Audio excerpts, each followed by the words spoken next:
This problem is for you folks to try.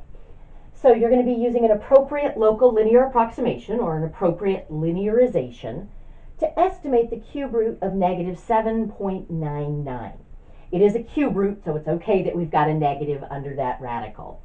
So I just want to remind you what you're going to need to do is find some function and some x value so that this is going to be the y value on the graph of that function, evaluated at some point, that's close to this x value, so that we can say that the tangent line to this function at this point will allow us to approximate this function.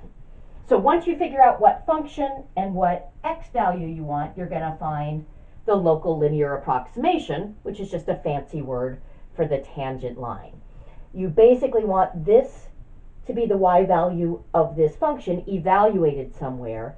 Your x value is going to be an x value that's close to the number that you plug in to the function to get this y value, but that you can evaluate that function easily without having to rely on a calculator. Okay, pause the video, work that out for me.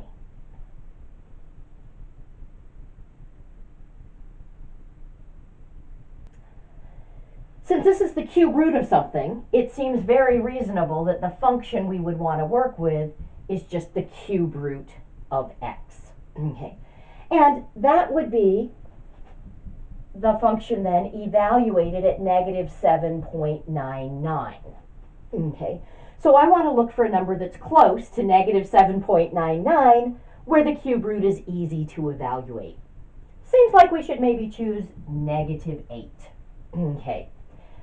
So I'm going to find L of x, which will be the tangent line to the cube root function, at negative 8. So I need two things. I need a point, and the x value of the point is negative 8. The y value will then be the cube root of negative 8, which is just negative 2. So that's my function evaluated at negative 8. For the slope, that's going to be a two-step process. I need to find a formula for the derivative function, and then I can evaluate that formula at negative 8. So I probably want to rewrite this. This is just x to the 1/3 power, and that means that the derivative is 1/3 x to the 1/3 minus 1 will be 1/3 minus 3/3. That's negative 2/3. Now I'm going to just rewrite that. That's 1/3. The negative exponent puts this on the bottom, and it's going to be the cube root of x squared. So remember, when we have a fractional exponent, the denominator tells us what root to take, and the numerator tells us what power to take. And it actually does not matter whether you take the root or the power first. I usually like to take the root first because that tends to make the number smaller, and that way I'm doing my calculations with smaller numbers. Just another example of strategic laziness. Okay, so that means that f prime of negative 8 is going to be 1/3, or sorry, 1/3 times the cube root of negative 8 squared. Well, the cube root of negative 8 we said was negative 2. If I square that, that's going to make it a positive 4. When I multiply by 3, that's going to make the denominator 12. Okay. So the slope of our tangent line is 1/12.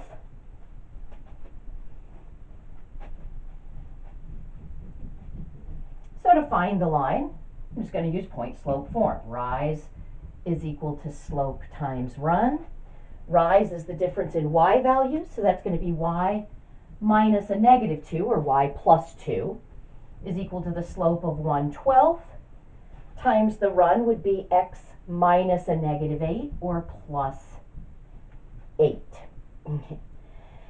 And if I solve for this y, I'm just going to subtract that 2 over, and then I can call it L of x to make it clear that that's the y value on the line as opposed to y value on the curve. So L of x is going to be 1/12 x plus 8 minus 2. Okay, excellent. And so now we wanted to approximate the cube root of negative 7.99. We've already observed that that's the y value we get from f when we plug in negative 7.99. So we're going to say, hey, as long as we're close to the point of tangency, L of x is close to f of x, so I can approximate this with L of negative 7.99, which would be 1/12 of negative 7.99 plus 8 minus 2. Okay. I should just point out, that's an equal sign, that's an approximation sign, that's back to an equal sign. Okay. This is exactly the y value on the curve. The y value on the curve is approximately the y value on the line. The y value on the line is exactly what we're about to calculate. Okay. And you can expect that I might specify in the directions, don't just have a bunch of things written down, connect everything with the appropriate symbol, an equal sign or an approximation sign. That's important. If you're just doing work for yourself, you often just sort of scribble down what you're calculating and then put a box around the final answer. If you're trying to communicate your process to somebody, you want to include those things. These are like the verbs. So not including them is like writing an essay and leaving out the verbs. Perfectly fine on your rough draft when you've got things scribbled, not okay for the final version. Okay, so let's simplify this. So this is going to be 1/12. This is going to be negative 0.01 and then minus 2. Now, I've got a mixture of fractions and decimals. I think in this case, it's going to be simpler to convert this to a fraction. So that's what I'm going to do. We'll say that's 1/12 times, that's just negative 1/100 minus 2. So then this becomes negative 1/1200 minus 2, but I can write that as minus 2400/1200. And so then this becomes negative 2401/1200. Okay, so very often as you're doing this, you will have a situation where you've got a mixture of fractions and decimals. Just pick whichever one's going to be easier to work with. I almost forgot this, but fortunately I can edit videos, so I can throw this in.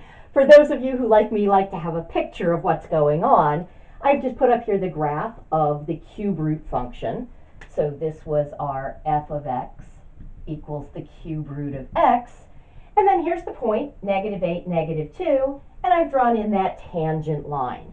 And you can see that as long as we're close to negative 8, the line and the curve are very close. Okay. Now, again, I'm going to totally exaggerate the scale. I'm going to move far enough this way that I can see the gap between the curve and the line, and just pretend that negative 7.99 is way over here, which I know it's not. But then this would be the y value on the curve. So we have negative 7.99 cube root of negative 7.99. And then this is the point on the line, and those y values are close together. So this was negative 7.99, and then the L value, which is what we calculated. I think it was negative 2401/2400, but don't remember for sure, so I'm just going to leave it as the y value on the line. But basically we were saying, hey, these are close together, so that y value that's easy to calculate, I can use to estimate that y value that is more difficult to calculate, that I'd probably rely on technology to get an approximation for if I didn't have this technique.